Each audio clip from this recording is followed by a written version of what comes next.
Kimberly from Dirt Floor Fibers, and welcome back to the studio. Today is Thursday, May 5th, 2022, and I've got a project. Like always, I always have a project. When do I not have a project? But this one is kind of time sensitive. So I do apologize if the lighting in here is not the greatest. It is super overcast outside.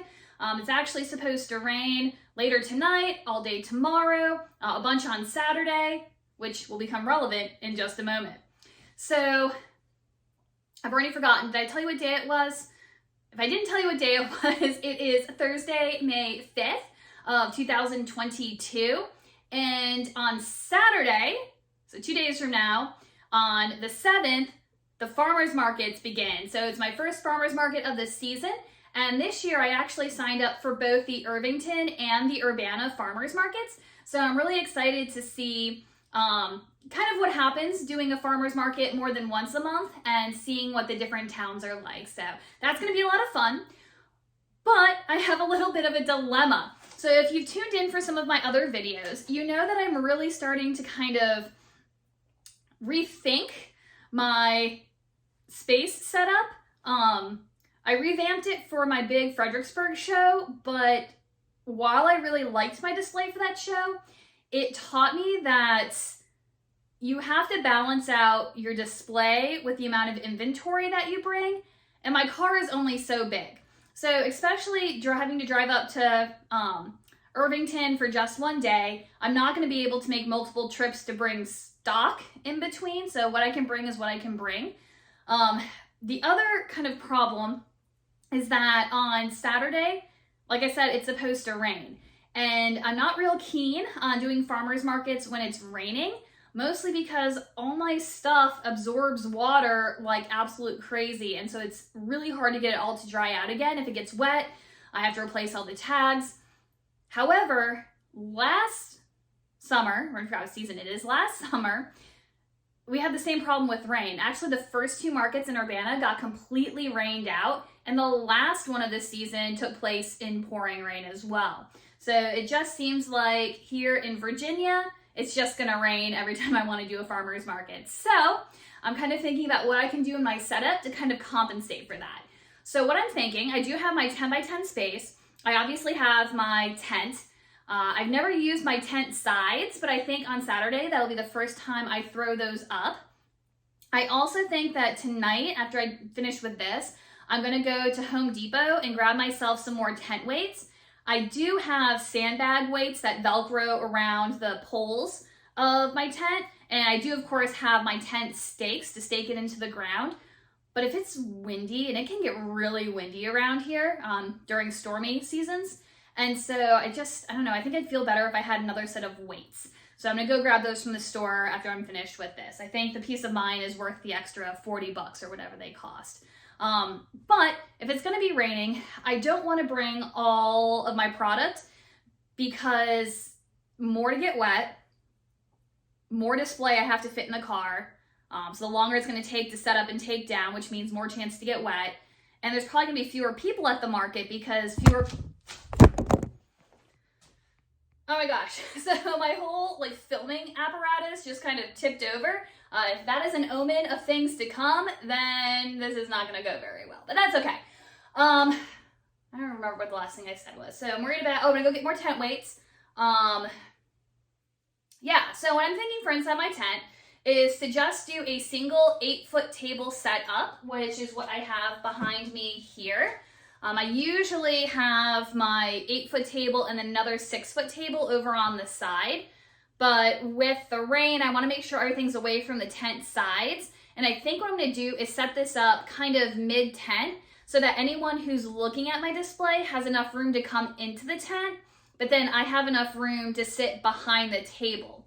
Now, normally I like to be out in front so I can help people a little bit more easily. I usually like to have either my spinning wheel or my drop spindle going, but with it going to be so wet, I don't think the fiber for the drop spindle is going to behave itself very well, and I certainly don't want to bring my spinning wheel to sit on the ground just in case it soaks up groundwater, the dampness from the dirt, because I just don't want to ruin my spinning wheel. That's not worth it. So I'm thinking just a really simple one table setup. My kind of problem is though, is that I do have problems from a couple different directions. I have enough product left over from the Fredericksburg craft fair that I could easily fill both of my tables, so I'm not worried about the amount of product. And in fact, I didn't bring all my product with me to Fredericksburg anyway. And I also have some things that I'm currently working on that I would love to put out on the display. Now, I'm not going to pressure myself to get those finished in the next couple of nights, although there are a few things that are done and I want to tag them, simply because I'm trying to tell myself that I don't have to have everything for this market. If I don't have my full product line, that's okay, because Urbana is going to be not this weekend, but the weekend after, so I can add more things then. And it is a little bit more exciting, I think, for people who come back market after market to see that you have different things on display. So they have choices that change and kind of encourage them to come back and take a look. Each time they come, they won't just pass you by because they assume you have the same thing set up. So I'm going to go ahead and kind of start setting this up. I have a vision in my mind, but I'm not sure if it's going to work. So let's go ahead and throw some stuff out, see what it looks like. I do already have my fitted, what's this called? Fitted tablecloth on. One I ordered is just polyester. And then I'm going to start by adding a cotton cloth over that. So here we go.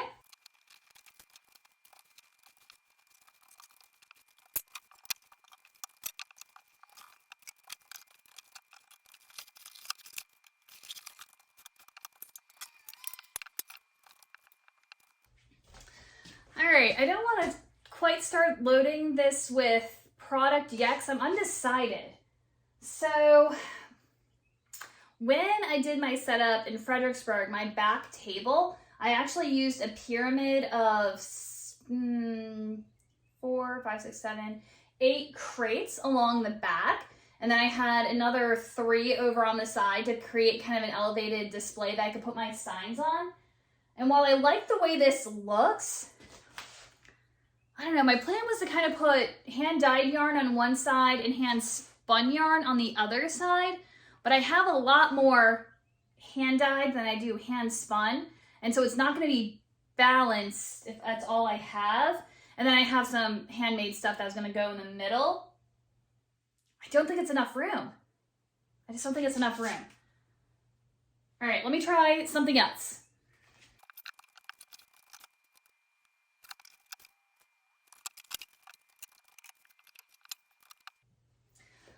I don't know if I really like this either. Oh, maybe I am going to have to go with a 2-table setup. I kind of like how this wraps around the corner this way. And I could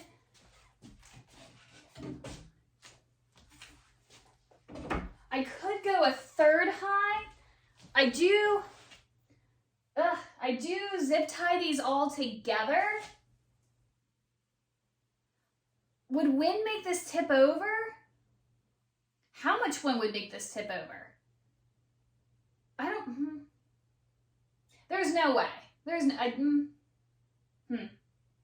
No, I'm gonna go with the assumption that this would be safe, because if I zip tied everything together, in order for that to go backwards, it would have to take all of this with it, and if I'm standing behind the table, I would notice it start to go. Okay, I'm gonna assume this is okay, barring a hurricane. I could probably put another basket up here, sideways. And then I have this crate backwards. Now this one does have a sticker still on the bottom, so I'd have to find a crate that looks better. But I can put all of my bags and checkout materials behind this. I can even scooch it forward a little bit more if I need more room. I also like the idea because if I only have the one table and it's pushed forward in the tent, then all of my rubber totes with my yarn, my extra stock in it, I don't have to put it underneath the table. I can just put it behind the table on the ground. They're waterproof, obviously, so it's not going to get hurt if the ground is wet or whatever. And then I have easy access and I can put more in that. I like it. All right, let's put some stock on here and see what it looks like.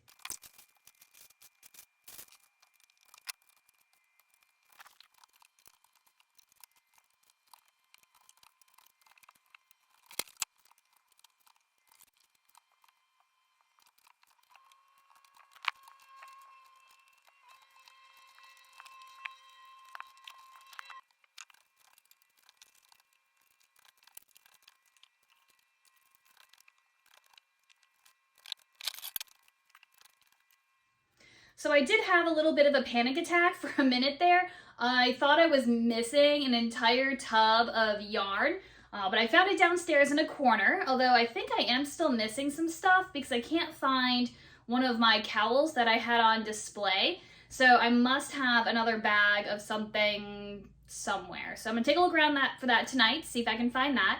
But let me take you through what I have set up. I think this has potential. I probably won't put this much yarn on display actually on the day of, and I'll organize it by color a little bit better. But I just kind of wanted to see what I could fit in here. So let's take a closer look. So starting from this end, I have all of my merino hemp blend here on the side, this bin and this bin down at the bottom. Up at the top, I have all of my bulky weights, and it's just that top crate and that top tier. I might end up moving these guys over here to make room for something else on that end. All of my fingering weight BFL are in those two, the crate and the wire box there. Down at the bottom, I have my alpaca merino blend, and with some more spread out on the table. Next to that, I've got all of my lace weights kind of spilling out from the front. Looks like that. And then I have plenty of room down here for my hand spun. So I probably will not have out all of this lace weight the day of. Some of it, a lot of it, like over here, are all one-of-a-kind colors, so I might put those out. But like I have a lot of the red, so I'll probably only put 2 out at a time and maybe reduce some that I have back here, but there's room if I need it. And then I have my ready-made items. I've got 2 more lighter weight scarves, and I have 1 more of this in red. You can see I still have to weave my ends in on that, but that won't take too long tonight. I have my headbands. I've got 3 of those. One, it's hard to tell in this lighting. This is actually kind of a greenish blue, and then 2 purples, which I've put down here. I've got 2 market bags left. I feel like I have 1 more of these somewhere. I know I sold the purple one when I was in Fredericksburg, but I feel like I have another of the tan, so I'll see if I can find those. I have some spinning fiber or felting fiber in my rainy day collection, which is 4 different types of gray fiber. I think I'll bring a few of those just because they look cute sitting out, and I'll fix the tags inside so they're not all weird. But I don't think I'm going to bring my Rolags just because there's not a lot of room to display them, and I don't have any of my drop spindles, so those are easier to sell when I have drop spindles. And then I've got some of my flowers and bows. I have more of these, so I can put those out. I've got some scrubbies, my cup koozies, which I'm a big fan of. Oh, it fell out. Let's try that again. These are kind of like the twisted headband style ones, which I think are really cute. So, fix that later. And then my ice cream pint koozies. And I did pull out a couple of those to put up on my sign, just for a little bit of visual interest. I might end up kind of scooching that guy over a little bit, but just so you can see it. And then I'm not sold on this. I originally wasn't going to bring this because I don't have any of this yarn tagged right now. But I do kind of like having a garment out there, so I might bring it, might not, I haven't decided. And then this down here, I have some in progress scrunchies. So I'm going to finish making my scrunchies and then fill that with scrunchies. So the only thing that I'm really missing from my display that I wish I had ready to go or had room for is I wanted to do a stash buster kind of garage sale box because I've cleaned out my personal stash of stuff that I've had for years that while I liked it at the time, it's just not who I am as a crafter anymore. And so I wanted to put it in a bin for like, $2 or $3 for a ball of yarn. It's still good stuff. It's not faded. It doesn't have any damage to it, but I want somebody else to enjoy it. Just dropping it off at like the thrift store or something, most chances it's going to get tossed in the trash because they get so much of that stuff. So I'd rather give locals first stab at it, or kids who like to craft and have just a few dollars to spend. And then I also have a container of discontinued bases, just because I'm trying to narrow down what it is I sell. So all of those bases that were kind of experiments or ones that I loved, but for whatever reason the manufacturer stopped carrying, I just kind of want to get rid of those. I mean, they're not bad yarns. They're still really nice stuff. Some of them are silk blends, 100% wool. I don't think I have any nylon blends in there, so that's good. But I don't know if I have time to tag it or not, and I don't know where I would put it in my display. I could bring, I don't know, I could bring my stool and then just put that. I don't want to get damaged though. But I could bring that stool, maybe bring a little rug to put it on, and have a couple of boxes for those other two categories. So I'm not sure, but I did get a fair amount on this display between the two sides. And again, I have all that room for the hand spun right over there. So I think I'm pretty happy with this setup. So I'm gonna run to the store, get my tent weights, and I'll see if I can get us some footage from Saturday when everything's all set up, and hopefully we're not totally soggy. So I'll see you in a bit. Hey guys, I only have a minute because I'm running like 12 minutes late so far at this point. I overslept this morning by half an hour, and oh my goodness, did it make a difference. But I did get my car all packed for the farmer's market today, and as you can see, it all fits in there pretty decently. Actually, I don't know if you can see or not. I have a fairly small car. It's a Ford Escape. Sorry, my hand's shaking. I did manage to get 3 product of tub. 1 is in the front seat, 2 is in the back. And so that's kind of what it looks like with that setup that you saw in my studio. I think there's like 8 crates, 1 wire basket. I've got my tent tucked down here on the side. There's my stool. I didn't bring a spinning wheel or anything, but my stool is in there, so if I need to sit down, I can. But yeah, so I'm gonna go ahead and get on the road because I am running so far behind schedule. But I'll show you my setup when I actually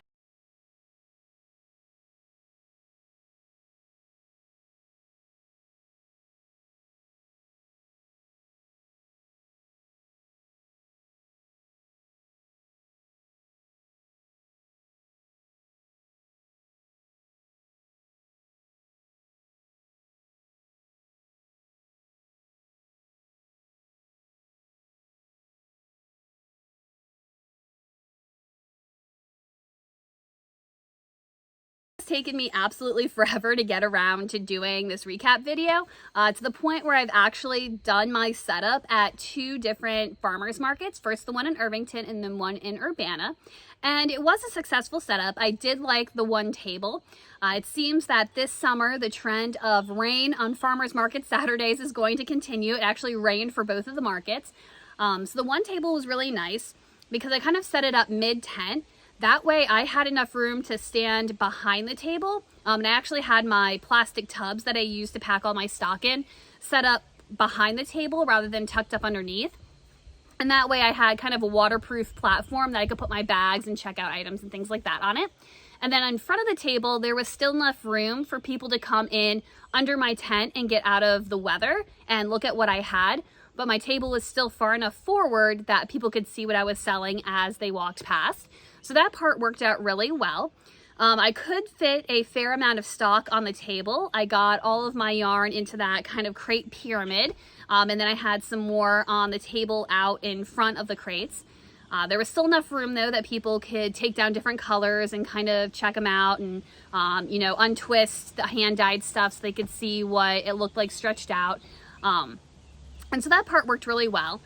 I did sell kind of a mixture of items. There's more yarn than anything else, but I sold a few kind of pre-made items, as well as some scarves and one of my cowls, which I was a little surprised by that, but since it was pretty damp and chilly still, I think people were still in a scarf mood, so I'll have to make a few more of those to replace what I sold.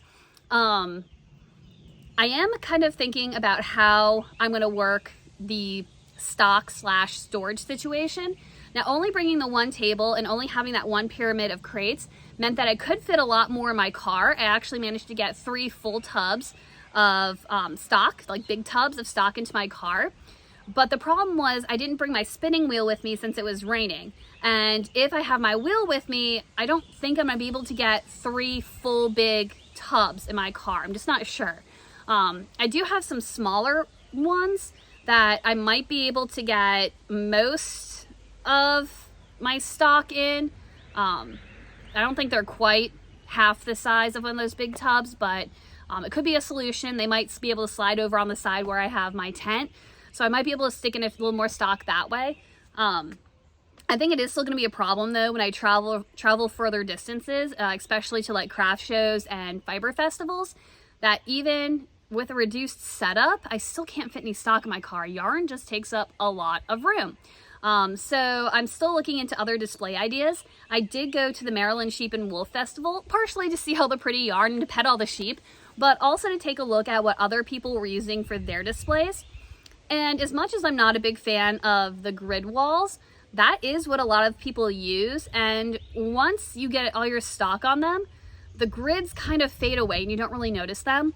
I am still really drawn to the booths though that have like the stacked crates and it looks very farm and rustic. But to be fair, those folks probably have big trailers or vans or trucks to haul all their stuff in. Whereas I just have the little SUV, which is not going to be able to fit a lot of stuff, obviously. So I'm still thinking about what a larger setup would look like and how I would still be able to get enough stock. At least for the farmers markets, I am trying to rotate what I have. And so my first 2 weeks with both the Irvington and Urbana farmers markets, my stock was pretty much the same stuff. I just put out what I had left over from the week before. But I think as I go forward, I'm trying to have a few new items each time. And then that way I can kind of rotate what I have. I've gotten some new bases to work with. I'm pretty excited. I've gotten like a slub yarn as well as a brushed Surrey alpaca yarn that I'm hoping to get dyed up this weekend. I only have this weekend before farmers markets start again, so I'm gonna work on that. I might rotate in some of my hand spuns, though I am trying to save up those a little bit because I have a trunk show coming up on June 18th at the Dances with Wool shop in Midlothian, Virginia. So I'm really excited about that coming up. But overall, you know, it's been a mixture of stuff that has sold. So I'm going to try to rotate that stock and just kind of see what's popular, what sells well, what doesn't sell so well. And that'll help me decide what I want to make for my fall craft shows as well. I will say that I actually made more money, not necessarily profit-wise. I haven't added all of that up yet, but more money in sales on my just 2 farmers markets days than I did at the big craft show up in Fredericksburg. And because the farmers market booth fees are only like $20 or $25 as compared to the $300 and something up at Fredericksburg, it's actually been a lot more lucrative doing the ones that are a little bit more local. Again, I'm always hoping that those fall and winter craft shows go a little bit better than the spring one did. But the farmers markets have been surprisingly nice. So I appreciate everyone who came out and support. But yeah, so I've had a lot of people ask about classes and things like that. Haven't booked anybody yet, but I have hopes of that. Met some fun people from the Lancaster Community Library. So I did knitting night with them. I think they're on Mondays if you want to check them out. Yeah, I think that's pretty much it. Trying to remember if there was anything else that I wanted to talk about. So the setup works, still working on stock. Yeah, I think that was it. All right, well, I think that's it for now. If you have done any farmers markets or been to any farmers markets and you want to drop down in the comments what you really liked or what you thought worked well for you, or if you have any questions, let me know because I would love to have something else to talk to you about in another video. So I'll keep playing with setups and I'll let you know how it goes. See you next time.